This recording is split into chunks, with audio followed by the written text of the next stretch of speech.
To niche or not to niche? That is the question. Today, we're diving into the age-old debacle. Do you really need a niche to be successful on YouTube? The answer is not as simple as you may think. There really is a lot of conflicting advice out there, but what answer is actually right? The answer is that there really is no right or wrong answer. Hold on, I'll explain. Let's get into it. Hello, my name is Taylor with Creatorly, and today I'm going to be sharing with you my top 3 tips for finding and owning your niche on YouTube. If this is the kind of content that you love to see, then make sure you hit that subscribe button and turn on the notification bell so that you don't miss a single upload. In this video, we're going to be covering 3 main topics. Number 1, what is a niche? Number 2, should you niche down and why or why not? And number 3, once you make a decision, how do you truly own your niche? All right, let's get into it. So number 1,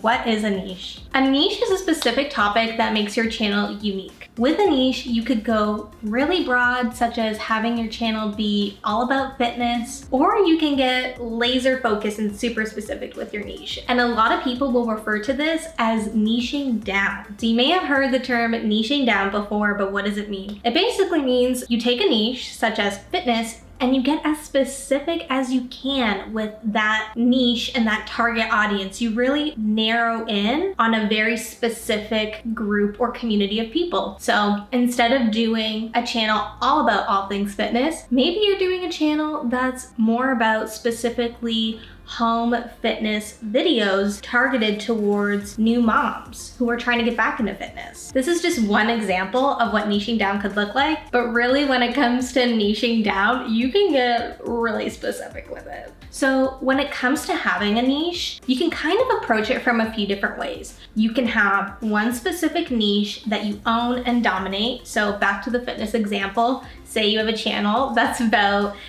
getting new moms into fitness, doing these home fitness videos. So you can tackle it from that perspective, or you can kind of approach it from having a combination of a few different niches that all complement each other, such as having a niche or having a few niches where you have a channel where the niches could be all about home decor, but maybe you want to tie in some DIY elements in there. And also maybe you want to talk about houseplants because maybe you really love houseplants. All of that can kind of tie back to the main niche of home decor. So it really is okay to include all those different niches on your channel, and you can kind of get really specific with what kind of houseplants you talk about, how you care for them. Maybe you show people how to do a DIY mirror or something like that they can then hang in their space. And with the whole niche of home decor, you can really just tackle so many things there and teaching people how to decorate a space and make it cohesive and stuff like that. Another approach you could take with niches is you can just make your niche yourself. And when your niche is you can kind of do whatever the hell you want. This works if your business is more of a personal brand, if you are the face of your business, or if you're just a single person looking to dabble and have fun, maybe turn your hobby into a passive income stream. Then making your niche you is going to be really helpful. It's also really nice when your niche is yourself because you kind of have the flexibility to switch things up as your interest and your business changes if you run a business. So it's really nice that when you are your niche, you kind of have that flexibility to be able to easily pivot whenever you want realistically, because people at the end of the day are there for you as a person, not necessarily because they're taking value or content or education from you. They're there because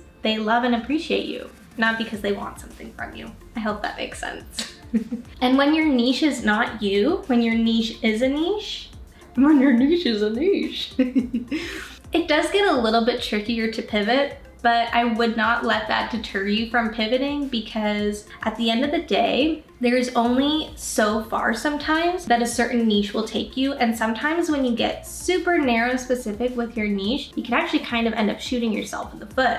And as markets change, as your target audience changes and grows, your niche that was relevant 3 months, 6 months, a year, 3 years ago might not necessarily be as relevant now or as easy to carry through the years. It might not have a super great longevity. Which is why when you're thinking about, should I choose a niche? Should I choose a few niches? Should my niche be me? These are all things that you should take into consideration when deciding what you want to do with your niche, or if you even want to have a niche. All right, so number 2, should you niche down? So when it comes to deciding whether or not you want to niche down, or if you want to choose a niche, you really need to sit down and figure out, what is your goal? Are you coming from a pre-existing business? Are you an aspiring entrepreneur? Are you a hobbyist wanting to turn your hobby into an income stream? You really need to sit down and think long and hard about what your goal is with your YouTube channel and what the purpose of its creation is to begin with. So another thing that you're gonna really wanna do is you're gonna want to research your audience. This means really narrowing in that customer persona, doing some keyword research to figure out what your target audience is searching for, what are they struggling with, and also looking at some of the key players that are dominating that niche and figuring out what are they doing that is setting them apart from the competition. Why are they the top dogs? What are they doing that is working for them and working for their channel? This will help you to determine whether or not your niche is viable. And at the end of the day, if you're really not sure, especially if you're just starting out either in your business or just in your channel, maybe you know you want to start a YouTube channel, but you're not really sure which direction you want to go. Maybe you're very multi-passionate and you have a lot of interests. Hello. Welcome to the club. If that is the case, then don't be afraid to experiment. Try a few different styles of content and dabble in a few different types of niches or types of content topics and see which one gets the most attention. What content is your audience really grabbing onto? What are they really enjoying from you? There's no shame in experimenting, and when you're starting out is the perfect time to do that. I mean, you really should always be experimenting. I mean, social media is one big experiment always, in my opinion. You're always trying out new things and seeing what's working and what's not, and trying to grab on to what people are loving and doing more of that and creating a balance. But especially when you're just starting out, it is so important to get into the habit of experimentation, especially if you're not really sure which direction you want to go. All right, so number 3. So once you decide on your niche, how do you truly own it? So the first thing that you're gonna wanna do, and this is in the words of Jenna Kutcher, my idol.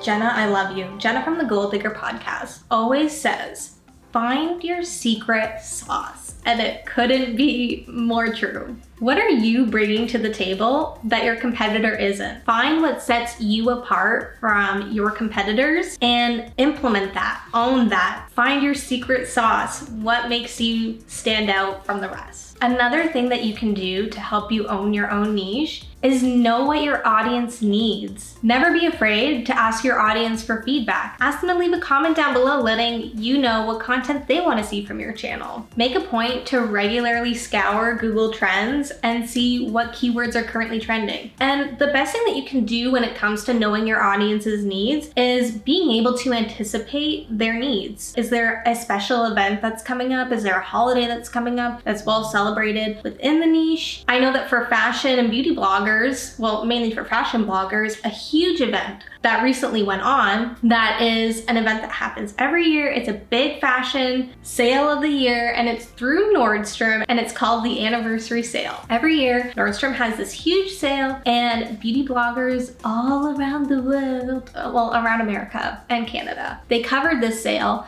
And what they do is they have coverage leading up to the sale, they cover it during the sale, but that is a perfect example of being able to anticipate your audience's needs. Your audience, they're shopaholics. So knowing that this big sale is coming up, choosing to do early access coverage and then coverage through this sale is huge. Being able to predict and take advantage and pinpoint special events like that can really help to propel and skyrocket your channel's growth. especially during those times when you just really nail your audience's needs and you're able to anticipate them. And the last thing that's really gonna help you to own your niche is to just be authentically you. Anyone can teach someone, anyone who's fat. There's lots of fashionable people in the world. There's lots of people that know how to do fitness, that are certified personal trainers, yada, yada, yada. In every niche, there is so many people that can teach people how to do things or market a brand or this and that. But when it comes to YouTube, the biggest thing that's gonna set you apart and keep people coming back is you.